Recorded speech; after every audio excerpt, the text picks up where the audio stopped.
So just quickly to sum up. The need for a God. First of all, the intellectual side of it. And these are the sort of questions we respond to all the time.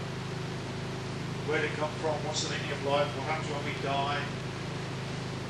They want easy black and white explanations of things that we don't understand. It's much easier to say God did it than to actually think.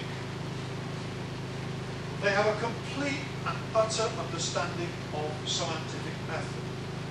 They seem to think that science is a thing or a belief structure.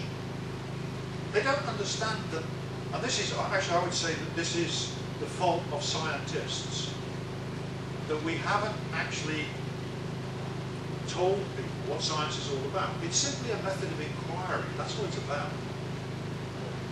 But they seem to think it's a body of knowledge, which it isn't. And they don't really understand evolution. The 125 Muslims, when we actually got to a question, somebody asked me a question, I said, I can't really begin to answer that question without asking you, how much do you know about evolution? We never came from monkeys. How many of you don't believe in evolution? Exactly the same number. Exactly the same number as there were Muslims in the room. Muslims do not believe in evolution. And logical thought. There are rules in logical thought. Right, so we have intellectual needs. We also have emotional needs, fear of the unknown, fear of death, need for an externally dictated set of rules, failure to internalize a set of rules. Do you understand what I mean by that? That they fail to come to a set of rules for themselves and to internalize those rules and to live their lives by them. They need an extra set of rules. Failure to grow up as an independent person or as a parent, failure to take responsibility for your own life and behaviour, a need for a support structure, etc. And then the social network of like-minded friends, where beliefs are never challenged.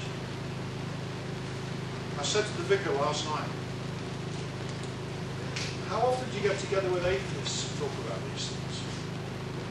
You're the first atheist we've talked to in the last 10 years. Are you a member of the interfaith group in Derby? Yes. Do you discuss belief with Muslims and Hindus? Oh, no. I go to some of those. You've been to some of those. It's ethnic dancing, tea and biscuits, really. That's it. Let's keep it all on a level where nobody has to threaten anything. If you start talking about our beliefs versus your beliefs, shit hits fan. Social life. I have an absolute genius working for me, one of my senior systems designers. He's a born-again, smiley Christian. He's the brightest bloke I've ever met in computer software. And he does this stuff, the sound stuff, for what they call gatherings, evangelical gatherings. Well, they take over the NEC or Pontins or something, and they have thousands of people with rock concerts, and they're all throwing their arms about and having a really good time. He and I don't talk about religion. So he said, let's keep on. It provides a shared cultural identity, and it's if you have a narrow world view where you don't have to look outside, you're in a comfort zone. And it's non-threatening. It's a bit like living in a town in Kansas. It's totally non-threatening because everybody believes the same thing. An atheist in the small town in Kansas leaves because there is no social life for an atheist in Kansas. And it provides a support structure in times of stress and problems. That's it. So those are the three types of need: the intellectual, the emotional, the social need that religion provides. And I'll go back to what I said at the beginning. As hard-minded, rationalist atheists, we need to be fairly careful, because these are the props on which many religious people rest their lives. So pick and choose who you go for. Don't pick the easy targets, because you will actually cause them damage. This is part of their psychological makeup. This is what holds them together as human beings. And if we kick that out of them, they ain't got much left. So let them discover things for themselves. However, if they claim to pontificate about their religion, then go for their throats. Okay, thank you very much.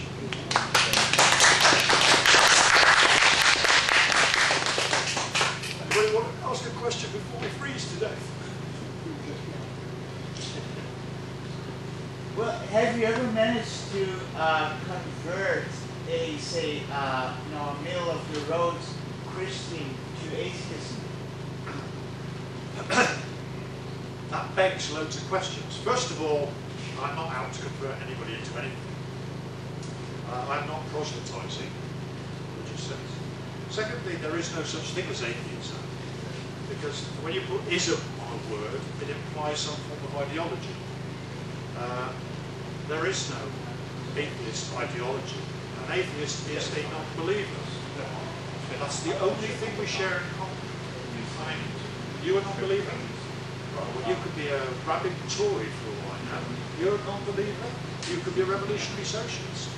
You could be a liberal. You could be all sorts of things. We have nothing in common except our non-belief, our lack of need to propose a supernatural entity. So, have I ever converted anybody who was... yes, of course. Yeah, people have changed their minds.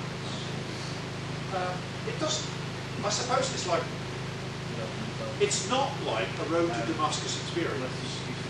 A road to Damascus experience with the bright lights, we're all aware of the road to Damascus experience, I hope. When Paul saw the light and met God. It doesn't like that. It doesn't happen like that going the other way. People gradually come to themselves. They come to it through talking, going away thinking, coming back talking, going away thinking. But yes, I mean, a significant number of people I know who are now non-believers who when I first knew them were believers, yeah. But I don't set out to do that. I only set out to raise questions. Honest.